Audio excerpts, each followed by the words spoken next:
জীবনে কখনো হতাশ হবেন না। জীবনে যাই হয়ে যাক না কেন কখনো হতাশ হবেন না।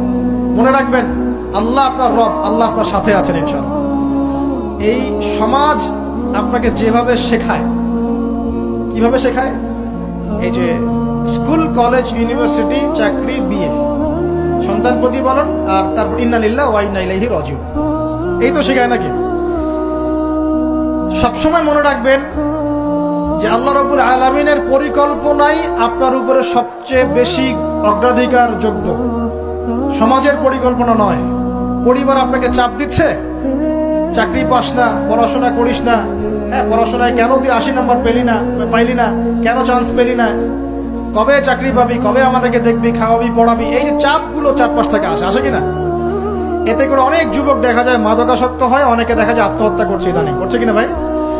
এই শব্দটা থেকে আমি এই পয়েন্টটা আজকে লিখেছিলাম যে ভুলেও আল্লাহর প্রতি বিশ্বাস এবং তাওয়াক্কুল হারাবেন না। সমাজ যেভাবে শেখায়, সমাজ চারপাশে যে চাপ আপনাকে দিচ্ছে, এই চাপে নিজে গা ভাসিয়ে দিবেন না।